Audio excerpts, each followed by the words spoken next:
Ah, la chanson qui me fait vibrer. C'est sûr que nous ne sommes plus pendant la période électorale. Mais moi, je l'aime. J'aime cette chanson. Ça, c'était une réussite 100% de JB Mpiana. Mukulu, comme on aime l'appeler, hein, c'est ça. Très chers amis du Conspiratorium, je vous dis bonjour et je vous souhaite la bienvenue. Ici, je suis votre frère Bertin Bahaya, né de père et mère congolais, originaire de l'île d'Idjui, entre les deux villes à l'est de la RDC, Bukavu et Goma. C'est bien situé en plein milieu du lac Kivu. C'est à vous d'aller découvrir l'île quand cela nous sera encore possible et j'espère que ça va le devenir très bientôt.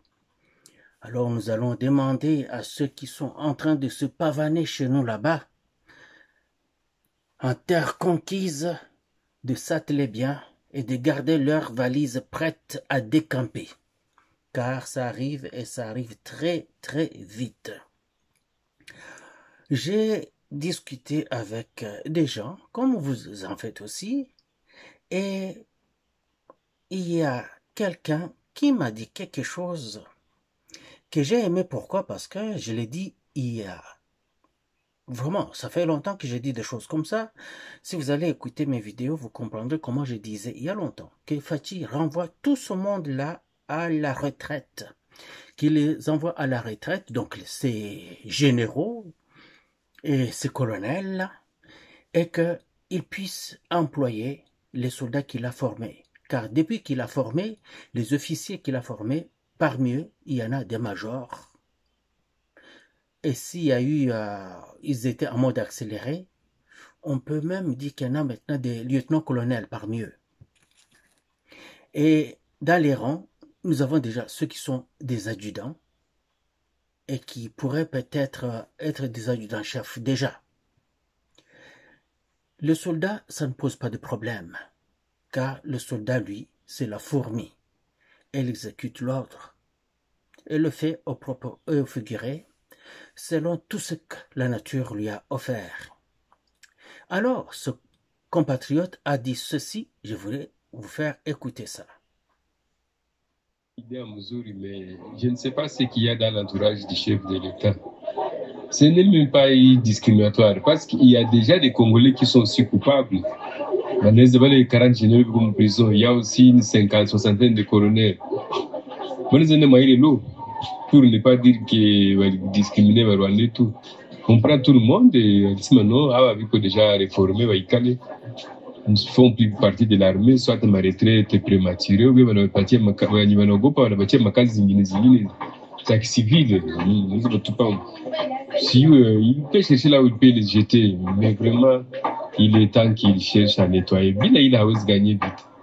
Tant qu'on a l'ennemi dans les troupes, en tout cas, Che Guevara a utilisé d'abord 9 cartouches contre l'ennemi interne et une cartouche contre l'ennemi externe. Il doit prendre cette décision. S'il veut gagner la guerre, vraiment, il doit prendre cette décision. Il n'y a pas d'autre choix. Mais est-ce qu'il y a entourage qui n'a eu idée? Bon, vu que tout le monde joue sans, vous coûtez na franga, mu Kinshasa, franga za guerre, bah, c'est que c'est quoi Kinshasa, au lieu de la banque centrale, il faut pour Est. Kabla makarto mle mabiro au Kinshasa, mamieti ndio wanatuma sasa kwa Est. Unaona vile vyote unasema dokta. Ça, c'est un compatriote congolais qui parle. Il est à l'est de la RDC. Vous l'avez entendu parler, il a cité Che Guevara. Che Guevara a dit, vous avez 10 balles, vous utilisez 9 balles contre les ennemis internes et 1 balle contre l'ennemi externe, pour dire la menace est à la maison et n'est pas vraiment à l'extérieur. Si nous détruisons la menace à l'intérieur, ce qui vient de l'extérieur, nous pouvons c'est maîtrisable. Ce qui vient de l'extérieur, là, est maîtrisable. Bon, au fait, j'ai discuté avec ce compatriote. Il aime la RDC, comme vous et moi. Il est très peiné de voir comment les soldats rwandais font la loi chez nous. Ils ne sont pas inquiétés du tout. Ils ne sont pas menacés. il traque, il matraque, il détruit les locaux. Et il y a même un médecin. Il y a un médecin à Calais. C'est qui son nom? Attendez, je vais vous le dire. Le docteur Benjamin Kaharamba. Le docteur Benjamin Kaharamba. Écoutez, je vais vous lire ça. Vous allez écouter vous-même ce qui se passe dans notre pays. Calais, ça c'est dans le territoire de Calais. Le médecin directeur du centre de santé de Kacheke, tabassé comme un chien sans maître par les éléments du M23 au sud Kivu. Selon nos sources, les rebelles du M23 reprocheraient à ce médecin soignant le fait de prendre soin des combattants Wazalendo et les membres de leur famille. Les militaires ayant commis ce forfait, selon nos sources, sont venus de Kabamba Centre. Pour l'instant, l'état de santé de ce professionnel de santé est préoccupant. Pour tenter de sauver sa vie, celui-ci a été transféré à Bukavu pour une prise en charge surveillée. C'est qu'il est dans un état grave. Les rebelles du M23 ont depuis quelques mois pointé du doigt les rebelles du M23 sont depuis quelques mois pointés du doigt dans les graves violations des droits de l'homme à Goma et à Bukavu. Mardi, un jeune garçon chauffeur de son état est décédé à la suite des effets de la torture subie lorsqu'il était en détention au motif d'avoir refusé de livrer le secret sur l'endroit où les véhicules d'un militaire FARDC avant de fuir la ville étaient gardés. Alors, lui, il a dit ceci. Vous l'avez entendu, pour vous qui ne comprenez pas le Swahili, c'est que ce citoyen congolais, médecin de son état, a dit que Tshisekedi, si vraiment il veut gagner cette guerre,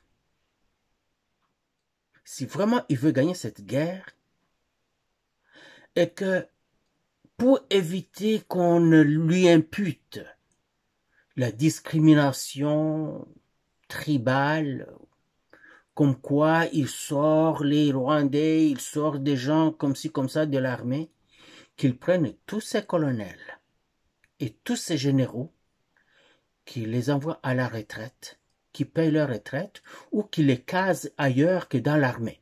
Il peut leur donner des fonctions n'importe où, mais qu'ils ne soient plus dans l'armée. Sinon, il ne gagnera pas la guerre. Ceux-là qui sont à l'Est le disent en connaissance de cause. Car c'est eux qui subissent directement, physiquement, les agressions de la RDC par les armées venues du Rwanda et d'autres formées sur place.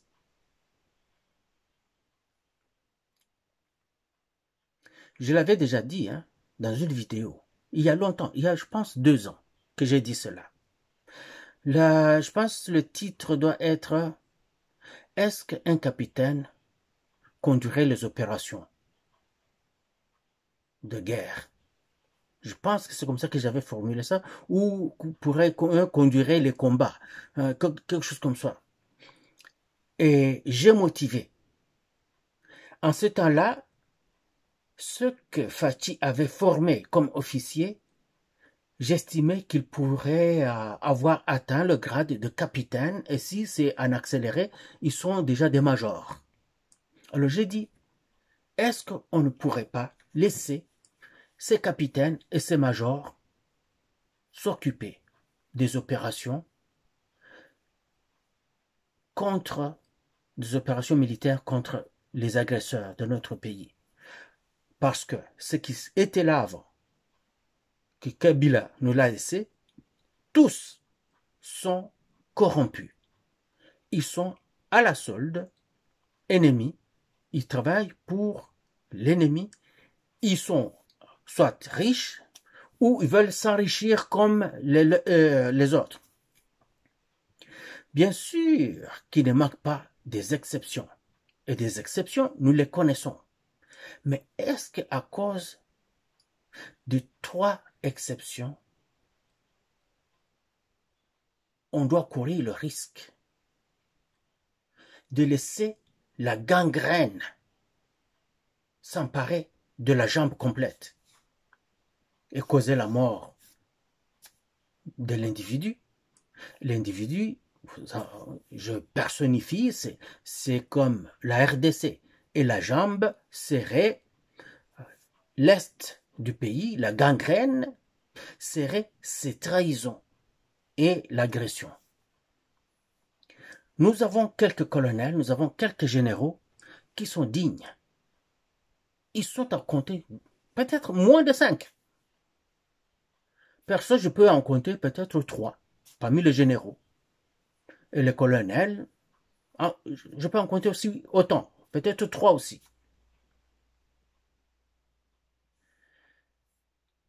Ceux-là qui sont fidèles au pays. Et les autres, je peux leur imputer la mauvaise foi, la corruption ou le manque de patriotisme. Et ainsi, pour ne pas être discriminatoire, je prends tout ce monde-là en bloc, je les envoie à la retraite. Je leur donne la retraite bien méritée. Ok, allez-vous-en.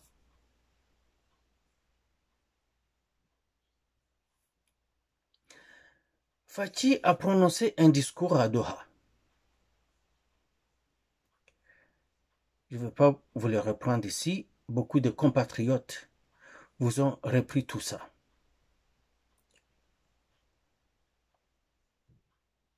Mais j'ai juste un petit morceau. Oh, du Petit Québec! Elle capote sur le Petit Québec, toi aussi. Depuis que t'es jeune, t'aimes le Petit Québec. Du coup, c'est ma fille. Ni à la protection sociale, ni même à la sécurité la plus Je élémentaire. m'excuse pour tantôt. Ce paradoxe prive le développement de sa vocation première, être un facteur de cohésion, un vecteur de justice sociale, un instrument de paix sociale. Pour la République démocratique du Congo, cette question n'est pas théorique. Depuis 3 décennies, mon pays fait face à des cycles répétés d'agressions armées, à des déplacements massifs de population, à des millions de morts et à des millions de déplacés internes.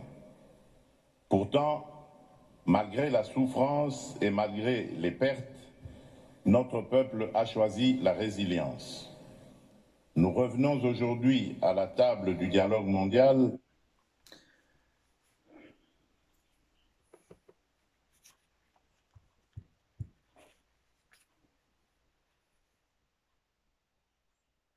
Ça fait 30 ans de ça. Tshisekedi est victime de ces 30 ans. Il était tout jeune, il y a 30 ans. Il avait 30 ans de cela. Il a subi l'arrivée de l'AFDL, du RCD, du CNDP, M23-1, et il est en train d'affronter M23-2, AFC et Sauvons le Congo. Il a été partout au monde. Il a exposé le monde entier. Il a eu vraiment ce mérite-là d'avoir montré aux Congolaises et aux Congolais, d'abord, et au monde entier, après, que tous ces gens-là étaient dans le coup contre notre pays, que tous les pays africains et leurs dirigeants étaient dans le coup. Ils s'étaient déjà partagé la RDC. Vous avez des Tabombeki qui ont des carrés miniers chez nous, Obasanjo qui a des carrés miniers chez nous. Ce sont des chefs d'État étrangers. Hein. Museveni qui en a chez nous, Kagame qui en a chez nous, Ndayishimiye qui en a chez nous, tout ce monde avait des carrés miniers chez nous. Pendant que tous ces pays sont en train de se développer, la RDC ne se développe pas, et ils ont le culot de pointer du doigt notre pays, comme quoi notre pays freine le développement de l'Afrique. Et pourtant, c'est eux qui mettent notre pays dans ces conditions et qui le maintiennent dans ces maudites conditions.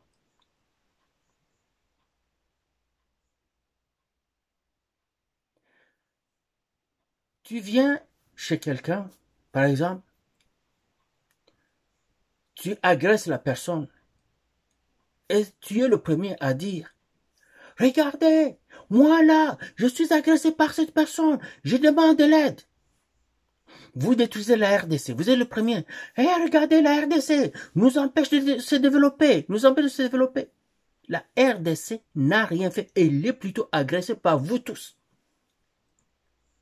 Pendant que nous croyons que c'était les pays africains seulement, vous avez vu comment les forces des EAC sont venues chez nous, ils se sont ralliés au M23, SADC est venu, s'est rallié au M23. Maintenant, Tshisekedi va vous checker les Européens, ils sont avec le Rwanda, l'Union européenne dit, par les ambassadeurs qui se sont déclarés ainsi à partir de Kinshasa, ils disent que ils demandent à la RDC de ne pas construire un mur entre la RDC et le Rwanda, de ne pas changer la constitution, de ne pas se battre contre le Rwanda. Dans l'entretemps, et ils vont au Rwanda, ils disent au Rwanda, nous allons tout te donner. Nous te soutenons. Tu fais du bon boulot. Continue à faire ce que tu fais. Quand Tshisekedi va aux États-Unis, il trouve que les États-Unis disent aux Européens, faites ce que vous faites, n'oubliez pas de nous apporter notre quote-part. Alors Tshisekedi va trouver les Américains. Il leur dit, voici les minéraux, venez exploiter les minéraux chez nous et nous partageons les fruits de l'exploitation. Les Américains disent, oh ok oui, on signe les mémorandums d'entente et tout ça. Ils ne se présentent pas, ils se retournent contre nous, ils vont prendre le discours du Rwanda et ils commencent à se redresser contre nous. C'est pour cela que ce compatriote, ce médecin dit que Tshisekedi mette tous ces généraux dehors.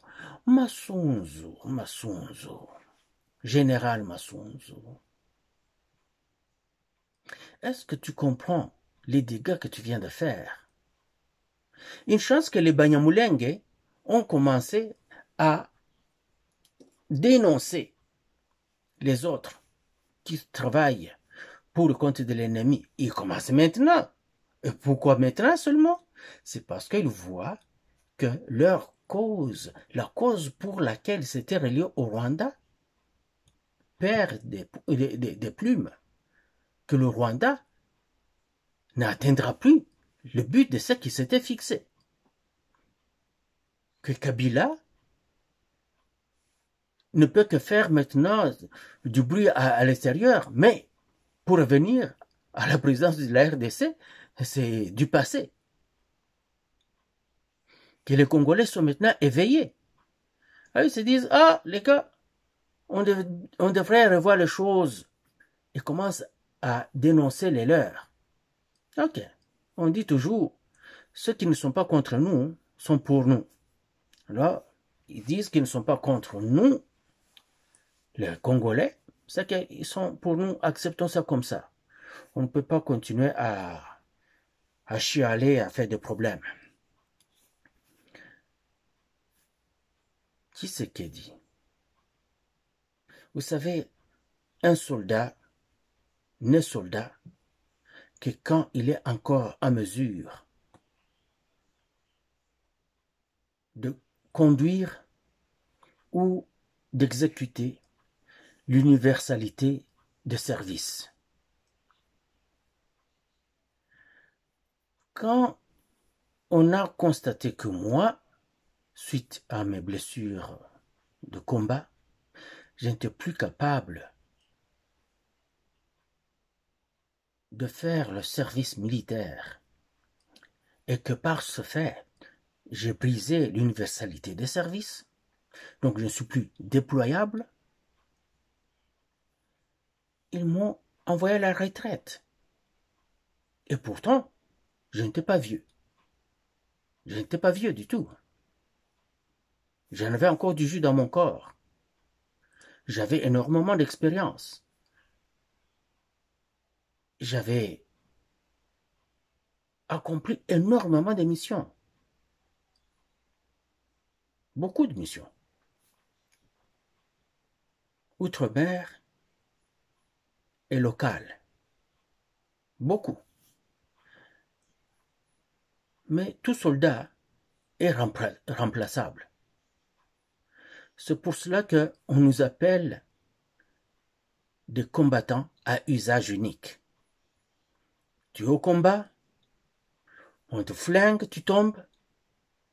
L'autre qui est à côté, là, il n'a pas le temps de se morfondre. Il ramasse ton arme, le met en bandoulière et continue le combat. D'autres services viendront pour ramasser le corps pendant que lui continue le combat, parce que le show doit continuer. On n'arrête pas la mission si on ne l'a pas encore accomplie. Et le soldat ne peut pas concevoir, ne pas accomplir sa mission. Quelqu'un qui est formé comme un soldat, un bon soldat, doit accomplir sa mission ou il reste sur le champ d'honneur. Accomplir la mission ou rester sur le champ d'honneur. C'est le principe du soldat. Quand un soldat déserte, abandonne son poste, c'est une trahison et qui est punie par la mise à mort.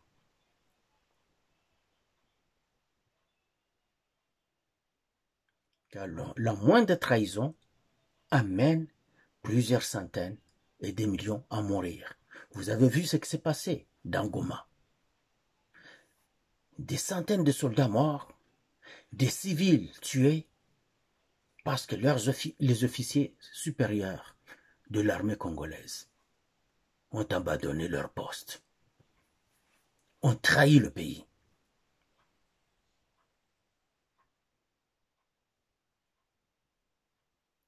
Vous apprenez souvent, quand vous suivez les nouvelles de la guerre en Ukraine, que tel général ou tel autre de l'armée russe est tombé au combat. Ici en Occident, on ne conçoit pas cela, que ça arrive. Et pourtant, en Russie, ça arrive. Et ici, on va dire que c'est parce que ces généraux-là sont incompétents. C'est juste le contraire. Un général russe est un soldat. Alors son grade ne lui enlève pas sa mission première de se battre pour son pays. Alors il est au front. Il mène les hommes. Il est en première ligne et devant celui qui tient le flambeau. Pendant qu'un général américain, canadien, de l'OTAN, il est peut-être à 4 kilomètres, même plus, très loin. Il donne des ordres à distance.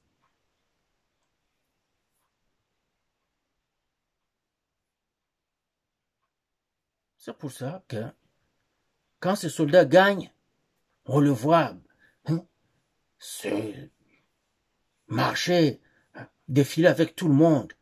Tel général McCarthy, tel général Patton a gagné la guerre. C'est de la foutaise. Celui qui gagne la guerre, c'est le général russe. Parce que lui, il est dans les tranchées, côte à côte avec son soldat. Et ils sont très, très respectés par leurs soldats. Ce n'est pas le cas ici. Parce que le général est là-bas. Il ne sait pas ce que vous endurez de l'autre côté. Il s'en fout. Vous êtes des chairs à canon. Vous savez pourquoi dans nos systèmes ici, il y a ce qu'on appelle le 10%? Le 10% de perte. Un commandant a droit à 10% de perte de son personnel pour lequel il n'est pas redevable.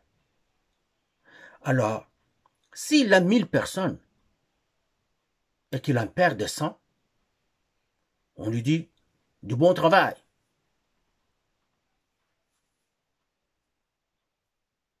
Et imaginez-vous, s'il en a 100 000,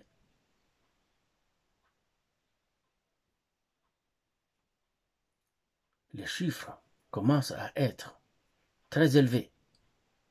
Mais ils s'en foutent parce qu'il a droit à ça. C'est pour ça qu'ils vont sacrifier les soldats juste pour leur propre honneur. Ils sacrifient le soldat, ça se filme, ça s'écrit dans les journaux, on chante son nom.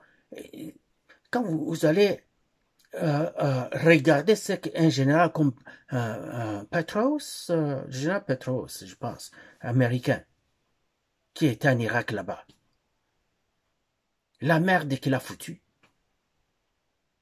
vous vous étonnez qu'il soit parmi les généraux vantés aux États-Unis aujourd'hui.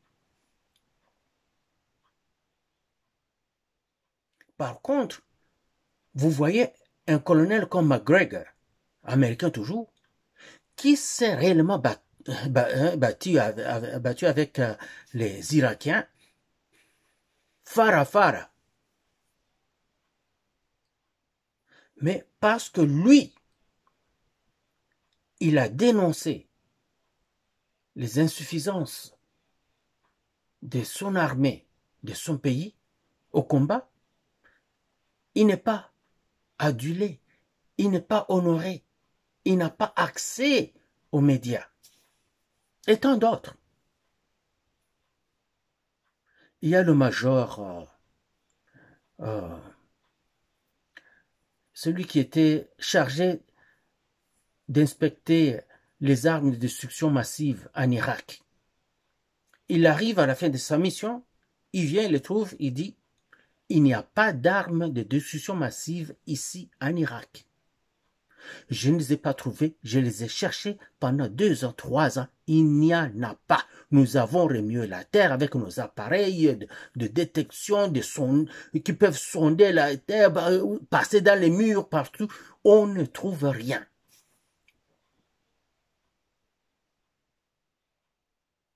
On l'a grillé au Congrès. On l'a invité là-bas pour le griller. Il a dit il n'y en a pas. On lui a forcé la main. Il a dit il n'y en a pas. On est allé le voir en cachette. On s'est dit voici ce que tu vas dire. Si tu ne le dis pas, toi et ta famille, vous allez payer le prix. Et ils ont payé le prix parce qu'il a dit moi, je suis soldat, je ne mentirai pas pour aller juste tuer des innocentes personnes.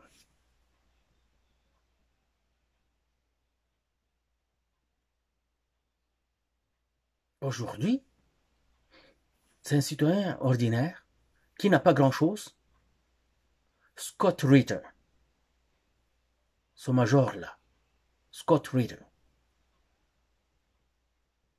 un Marines hors pair qui a fait des guerres de toutes sortes pour l'Amérique. Mais juste parce qu'il a dit, il ne peut pas mentir, amener la mort de plusieurs de ses collègues de travail, la mort de plusieurs civils du côté irakien, tout comme du côté américain et toutes ces choses-là, par mensonge. Il ne peut pas le faire parce que moralement, il ne peut pas, et que son service, qui est digne, lui défend de faire chose pareille. On lui a tout pris. Et il y en a tant d'autres personnes. Vous savez que dans l'armée, on ne dit pas tout. Hein? Si on avait le loisir de dire tout, on dirait des choses, mais on ne l'a pas. Quand on quitte là, on signe. Hein? Vous signez là. Vous ne direz rien de ceci, de cela, de ceci, de cela. Vous signez. Alors vous partez, vous vous taisez pour toujours. Ou vous parlez et vous périssez, vous et les vôtres. C'est pour ça que vous allez voir qu'à la retraite, les gens puissent dire des choses. Vous dites, hein, pourquoi c'est maintenant que tu le dis? Non, parce qu'il ne peut pas le dire pendant qu'il était au service, il va se faire écrabouiller. Mais quand il est civil, il parle comme civil, ça n'engage personne, mais il passe sur la tangente. Il ne va pas aller dire des secrets d'État. Parce que si tu dis des secrets d'État, ce qui va t'arriver est arrivé au tien, tu ne les verras pas venir. Ça va juste comme ça, très vite. Et on vit sur la tangente, hein, des choses qu'on a vues, qu'on ne dira jamais, qu'on a entendues, qu'on ne dira jamais. Alors la bouche, comme disait le professeur Kamwizi Kuozol de l'université de Lumbashi, le philosophe, il disait « Le bec du perroquet est devenu crochu dans sa belle famille. » Il y a des endroits où tu t'abstiens de parler, même si tu peux, car une petite erreur, un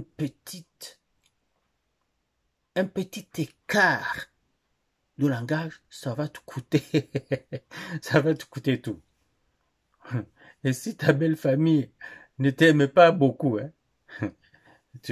ça va t'étonner toi-même ce qui va t'arriver. La RDC, notre Tshisekedi, ça fait longtemps qu'il montre au monde entier tout. Il est partout là, à Doha, il va partout. Il dit à ces gens-là, ok, vous tous vous êtes enrichis en vendant du pétrole, du gaz et des minéraux. Maintenant que vous voyez que les autres pays, eux aussi, veulent commencer l'exploitation du pétrole, vous nous venez avec cette histoire de changement climatique, de réchauffement climatique. Oh, qu'il faut sauver la terre, il ne faut pas exploiter le pétrole. On a vu John Kerry venir au Congo parce que Tshisekedi a lancé des offres pour l'exploitation du pétrole au Congo. Vous vous rappelez? John Kerry, qui était le ministre des Affaires étrangères des États-Unis et qui, finalement, on va lui donner, il va devenir le gourou du changement climatique. Il a pris son Boeing 747. C'est énorme comme Boeing. C'est énorme. Après le A330 des Français, là, c'est le Boeing 747 qui suit en grosseur. Je vais parler des avions de ligne. Il est venu seul, évidemment il était avec quelques collaborateurs, dans ce gros avion-là qui prend énormément de kérosène pour venir chez nous. Donc sans polluer partout, jusque dans Kinshasa. Pour venir dire à Tshisekedi, n'exploitez pas votre pétrole parce que vous allez polluer. Dans l'entretemps, l'Angola s'est enrichi en polluant, donc en extrayant son pétrole. Le Congo à côté, Congo-Brazzaville, extrait son pétrole. Tous les pays africains, Gabon, Nigeria, tout ça, ça s'est enrichi. Les Américains ont détruit Kadhafi, ont envahi la Libye pour prendre le pétrole, ils ont envahi l'Irak pour prendre le pétrole, ils ont envahi la Syrie pour prendre du pétrole, ils sont partout pour prendre du pétrole, la Russie exploite son pétrole, partout tout le monde exploite, mais au Congo on dit non, n'y touchez pas. Puis il fait les offres pour exploiter le gaz dans le lac Kivu, parce que le Rwanda exploite du gaz dans le même lac Kivu, et le Rwanda passe ce tuyau vers le lac Kivu congolais pour extraire d'abord le gaz chez nous. On ne dit rien au Rwanda, mais à Tshisekedi, et même le Rwanda, on demande d'envahir et prendre le lac Kivu au complet.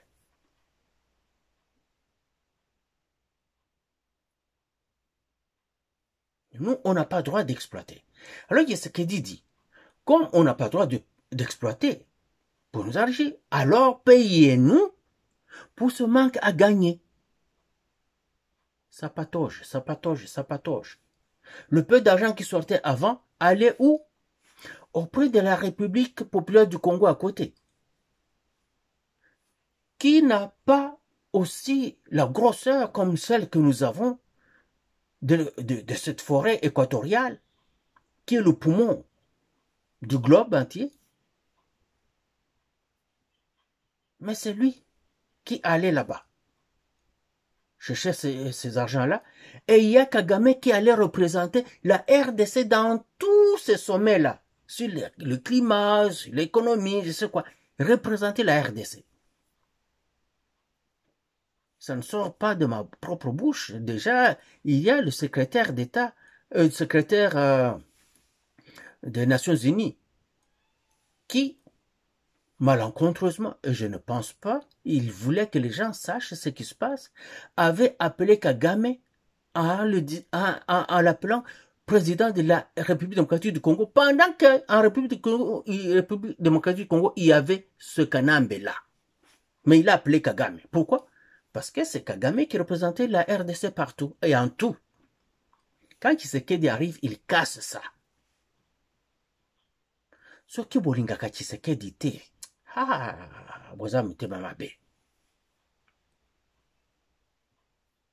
le retour du Raïs. Qu'est-ce qu'il a fait pour vous, le Raïs?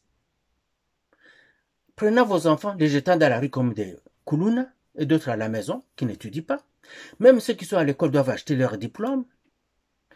Ils ont des diplômes, mais ils n'ont pas le contenu qui vient avec. Donc, on leur a donné des contenants vides. Ces diplômes-là sont des contenants vides. Vous n'avez qu'à les entendre à la télé ou dans d'autres sommets. Quand ils interviennent, vous comprendrez qu'ils ont les diplômes, mais ils n'ont pas le contenu. Puis, il a tué toutes les sociétés et compagnies du Zaïre, de la RDC. On va faire des privés qui sont à eux, leurs amis, ou des prête-noms. Vous allez voir où ça appartient à un Indien, à un Pakistanais ou à un Libanais. Et pourtant, c'est à Kabila. Et c'est pour cela qu'il est aussi riche, 32 milliards de dollars. Ils vont faire les 5 chantiers. Mais comme ils n'ont pas d'argent, ils demandent des prêts au FMI. Le FMI sort l'argent pour les 5 chantiers. L'argent est décaissé, mais les 5 chantiers n'ont jamais vu jour. Où est parti l'argent? Partage entre amis. Tout le monde s'enrichit. Nous allons construire l'aéroport d'Ndjili. Il vient, il pose la pierre. Les travaux n'ont jamais démarré. On a sorti plus de 500 millions pour ça, de dollars. Ça a disparu. Se partagent entre eux. Et tant d'autres choses. Tant d'autres choses. Si je commençais, je ne peux pas l'arrêter. C'est celui-là que vous voulez qu'il revienne. Par contre, quand Tombolo arrive, donc Fachi, il arrive, regardez ce qu'il fait. C'est comme du miracle. Vous savez, la guerre consomme énormément. La guerre nous est imposée, donc on doit se battre, et malgré tout ça, il construit. Vous avez dit, on ne voit pas les constructions. Vous ne pouvez pas les voir à l'échelle, disons, grandeur nature. Pourquoi? Le pays est immense. Alors, s'il construit quelque chose en Banzangungu, vous ne le voyez pas. S'il construit quelque chose à Bukavu, vous ne le voyez pas. Est-ce que vous avez déjà vu l'usine Primera Gold La plupart des gens ne l'ont pas vu, mais ça se trouve à Bukavu. Aujourd'hui, c'est le Rwanda qui prend l'or qui est exploité là-bas, qui est travaillé sur place. Parce qu'ils ont... C'est quand tu conquiers un pays, hein, tu prends le butin, hein, c'est le butin de guerre, il prend tout. Ceux qui sont à Bukavu ne voient pas nécessairement la route qui part de Kinshasa jusque dans Bandundu là-bas. Chose qui n'était pas là avant. Aujourd'hui, on peut rouler à 100 km là-bas. 100 km/h. Je donne seulement des exemples comme ça. Imaginez-vous toutes ces réalisations des Fachi, les universités qui construisent, les hôpitaux qui construisent, les routes qui construisent, les ponts qui construisent, les écoles qu'il a construites ou qu'il a rénovées. Tout ça, mettez ensemble, vous banchez le tout ensemble. Le tout ensemble dans un petit espace de quelques centaines de milliers de kilomètres, comme même 100 000 kilomètres. Vous mettez là-dedans, je vous assure que vous avez un pays, vous avez une ville de loin plus belle, de loin plus construite que tous les pays environnants là-bas. On montre, oh regardez, Kagame a construit le Rwanda. Il a construit le Rwanda où? Ça fait 30 ans qu'il est là. Dans Kigali là. Ce n'est pas tout Kigali qui est comme ça. Si vous sortez seulement du centre là, vous allez à côté là, c'est du bidonville pourri. Pour ne pas parler de l'intérieur.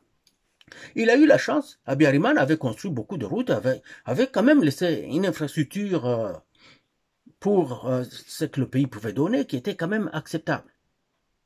Il en ajoute. D'ailleurs, ce qu'il a ajouté là, ce n'est pas lui, c'est des capitaux étrangers qui sont là, qui ont fait ça. Oui, on lui accorde ça. Nous aussi, si les capitaux étrangers arrivaient, ce sera comme cela. En Côte d'Ivoire, ce sont des capitaux étrangers, ça n'appartient pas aux Ivoiriens. Si vous allez en Nigeria, c'est des capitaux étrangers. Donc les gens le Kenya, des capitaux étrangers. Donc ce sont toujours des capitaux étrangers pour les pays pauvres qui viennent construire. Le Congo n'a pas ça. Tshisekedi travaille avec les moyens du pays. Et quand on nous donne, quand vous voyez le FMI nous prêtait 1 million, 2 millions. C'est quoi pour un pays comme le Congo? C'est rien. Donc quand il nous prête 2 millions de dollars, c'est pour faire 2 kilomètres de route. Donc le FMI nous a donné 2 kilomètres de route. 2 kilomètres de route, c'est où? Partir de la jonction route de l'université, boulevard de l'université et celle qui vient de Lemba, là, comme on l'appelle, d'Amakala, là, qui vient se rencontre. Donc, vous allez à ce coin-là, vous partez jusqu'au rond-point Ngaba, 2 kilomètres. Ça arrête là. Mais le pays est gigantesque. Alors, allez regarder maintenant tout ce que Tshisekedi a fait pour le peu de temps qui vient d'arriver.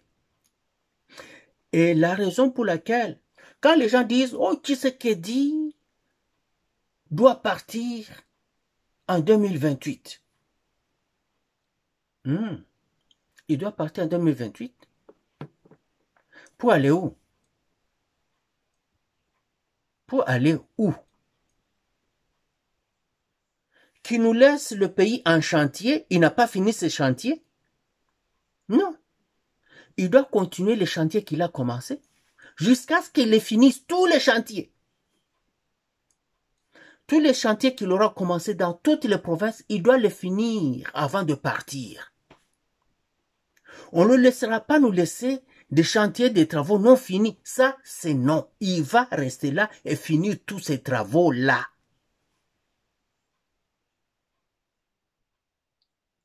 Il doit partir, oui, mais qu'il finisse d'abord le boulot. Dès qu'il finit le boulot, il part. Je suis d'accord avec cela. Il doit partir. D'accord, moi aussi je suis d'accord qu'il parte. Mais qu'il finisse d'abord les chantiers là. Nous avons besoin de routes, de trains, de tout ça. Il a commencé tout ça.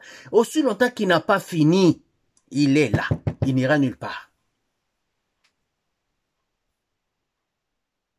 Pas pour vous faire chier, mais c'est parce que nous, on ne veut pas qu'il nous laisse du travail non fini. C'est tout.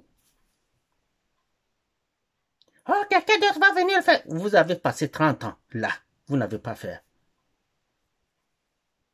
Mais les Belges nous avaient... Qu'est-ce qu'ils nous avaient laissé les Belges? Quoi? Boulevard Lumumba. C'est Mobutu qui a fini ça. Boulevard du 30 juin, oh oui. C'est tout. Quoi d'autre? Oh! Ils ont laissé le Libongo. Ah oui. Eh oui, et quelques bateaux, ouais. C'est tout. Pendant les 400 ans qu'ils ont exploité le pays. Mais Tshisekedi arrive.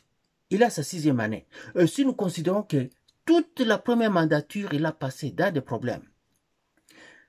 Querelle avec le FCC pour travailler. Après, c'est la formation du gouvernement.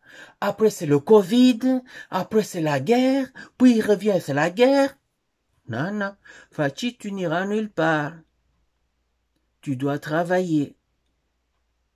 Tous les chantiers doivent être finis. Tu n'as pas fini. Frère, grand frère, papa, tu n'iras nulle part. Tozanayo Mayele. Les autres là, oui, vous aurez votre tour. Attendez, dès qu'ils finissent ce chantier, il est fini, il les inaugure, tout c'est fini, il s'en va et quelqu'un d'autre vient, il commence ce chantier à lui. C'est ça. Alors, ces Américains-là qui nous empêchent, nous, à exploiter nos affaires, et les exploitent chez eux et ailleurs. Mais ils ne veulent pas que nous, on puisse les exploiter pour qu'on continue à vivre dans la dépourvoyance, dans la pauvreté, et que le pays finisse par disparaître. C'est pour ça que les Wazalendo sont venus. Il y a des Wazalendo classiques et des Wazalendo non classiques. Ce médecin-là, qui vient de parler, c'est un Muzalendo non classique. Yakutumba, un Muzalendo non classique et ses gens. Padiri, Muzalendo non classique et ses gens. Il y a maintenant des Wazalendo classiques. Vous voulez que je vous le dise? Vous les connaissez, vous les voyez chaque jour. Et ils sont identifiables. Alors, tous ces Wazalendo n'ont pas encore dit leur dernier mot. Ils étaient dispersés, ils sont allés se regrouper et se sont remis en ordre de bataille. Et ils avancent. C'est pénible, c'est difficile, s'il n'y a pas de tortue, pas vraiment à notre satisfaction, mais ils avancent. Et le Rwanda, avec ses troupes au Congo, avec ses petites armées formées sur place, vont déguerpir. Kazembere Kanambe, Hippolyte, s'il continue à vouloir forcer sa venue, on l'aura. On l'aura. Et nous connaissons les gens qui travaillent avec lui, malheureusement, ce sont des gens respectables. Une autre chose que je vais dire, c'est un conseil. Je pense, selon moi, qu'au Congo, on devrait créer une université des mathématiques et des sciences appliquées. Une université des mathématiques et des sciences appliquées. Parce que les guerres modernes ne sont plus ce qu'on avait hier. Le petit bonhomme qui creuse sa tranchée et qui tire à partir de là. Non. Les technologies d'aujourd'hui rendent inutiles les tranchées parce que on observe tout le monde à partir d'en haut et très proche. Close quarter. Comment on peut dire ça? en corps à corps. Le drone est juste au-dessus de vous. Il montre à tout le monde où vous êtes. Alors pourquoi se casser la tête avec les tranchées? Non. On apprend. On s'adapte. On crée sur le champ de bataille même le moyen de neutraliser les drones de l'autre par des équipements électromagnétiques.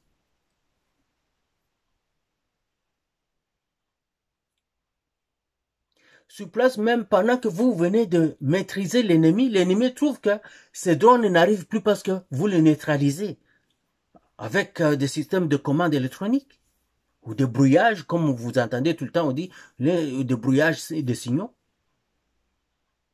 Qu'est-ce qu'il fait? Il capte votre signal. Ils vont en laboratoire, ils le dissèquent, ils savent ce quoi. Alors, ils mettent un contre-signal dans leur drone, ça vient sur vous.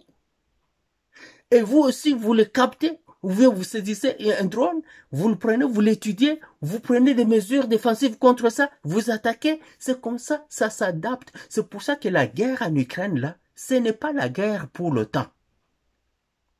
Imaginez-vous un seul pays, c'est un seul, la Russie. Seul, contre plus de 50 pays.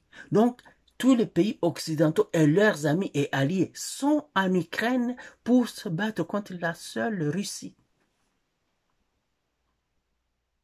Et la Russie a gagné la guerre. Oh, mais non, les batailles continuent. Oui, les batailles continuent. La guerre, on la gagne quand? Quand vous imposez votre volonté à l'autre armée. Quand vous empêchez à l'autre armée de faire ce qu'elle veut faire, vous avez gagné la guerre. La Russie, les forces russes ont imposé leur momentum, leur rythme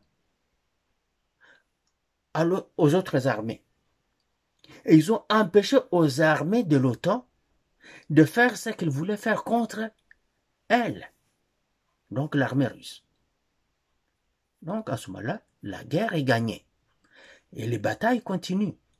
Ce sont des batailles de ratissage, de nettoyage et de consolidation. C'est ce qui se fait. Plusieurs fois, le président Trump des États-Unis a eu la chance de se retirer de ça, mais il n'est pas assez futé pour comprendre quand est-ce qu'il faut arrêter. Parce qu'il est tellement imbu de lui-même, il ne se voit pas, lui, perdre. Il ne se voit pas ça, non. L'autre doit perdre. Alors il fait des astuces, il amène Poutine dans les négociations. Pendant qu'ils sont en train de négocier, il poignarde Poutine dans le dos, croyant qu'il va avoir l'avance sur l'ascendance sur Poutine. Ça chie, il va à gauche, à droite. Maintenant, il commence à attaquer tous les pays qui sont en bonne entente, en bonne relation avec la Russie, pour les détruire. L'Iran, le Venezuela, la Colombie, le Brésil, et tant d'autres. Maintenant, vous savez quoi? Il dit qu'il veut attaquer le Nigeria. Pourquoi? Il dit au Nigeria, les chrétiens sont persécutés. Il oublie que les chrétiens russes sont tués en Ukraine d'une manière sommaire et que ça a commencé depuis 2014. Personne ne disait rien jusqu'en 2022 quand la Russie se décide d'intervenir. Il ne voit pas que les chrétiens, le Congo qui n'a que des chrétiens, on a perdu 15 millions. Donc les chrétiens congolais, non, ça ne veut rien dire. C'est seulement les chrétiens du Nigeria maintenant, il veut intervenir pour aller sauver ces chrétiens-là. De la même manière qu'il est allé en Syrie pour sauver les Syriens de leur président. Il est allé en Libye pour sauver les Libyens de Kadhafi. Il est allé en Irak pour sauver les Irakiens de Saddam Hussein. Alors il a détruit leur pays et dans cette destruction, il larguait les bombes qui ont tué et massacré des centaines de milliers de ces gens-là. Ah, les Palestiniens, Les chrétiens palestiniens. Ah, il a oublié qu'ils sont morts. Rasés par Israël. Ah, ok. Mais il aime les chrétiens nigériens. Va-t-il aussi aimer les chrétiens sud-africains bientôt? Ça se peut. Ça se peut.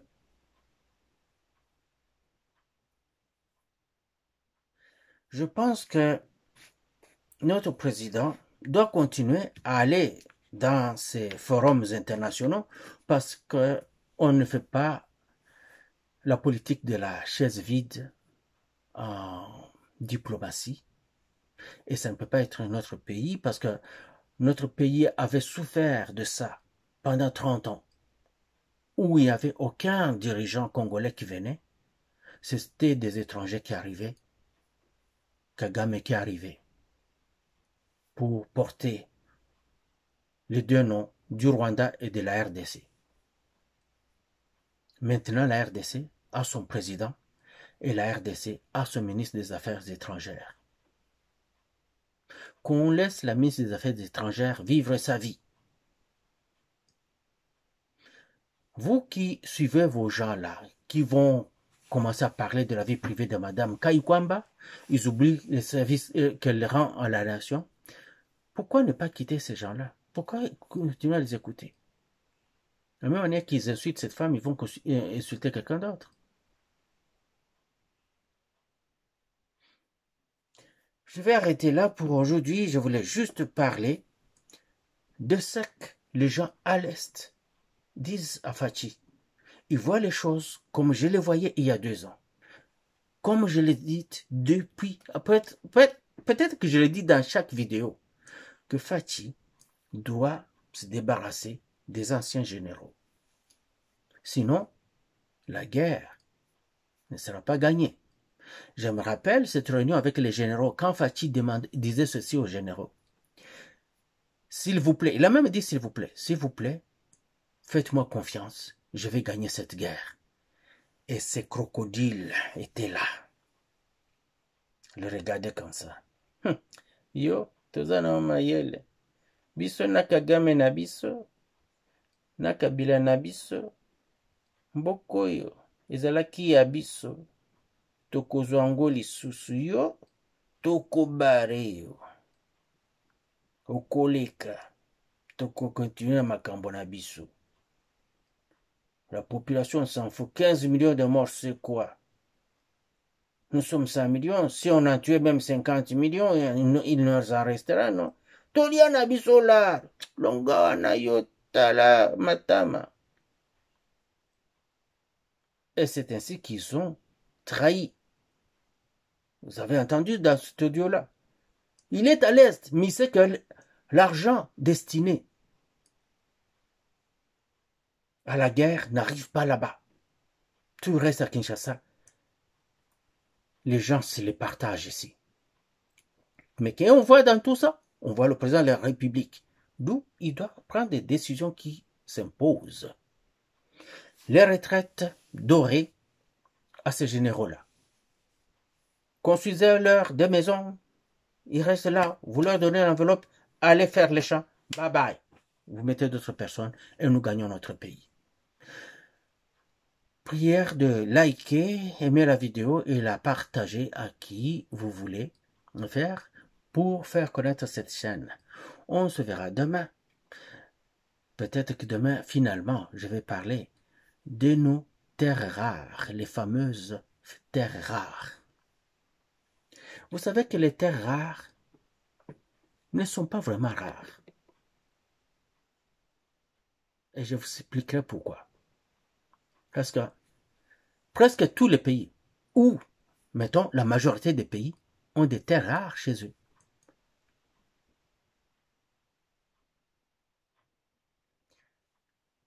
Merci d'avoir été là. Mes inconditionnels qui se connaissent seront là et ils vont partager et commenter. Vous aussi, commentez comme bon vous semble. Et apportez-moi de la viande, donc de connaissances. Vive la RDC. Vive le président Tshisekedi. Et nous gagnerons par la grâce qui reste toujours, qui surabonde sur la RDC de la part des Nzankomba. Hurrah!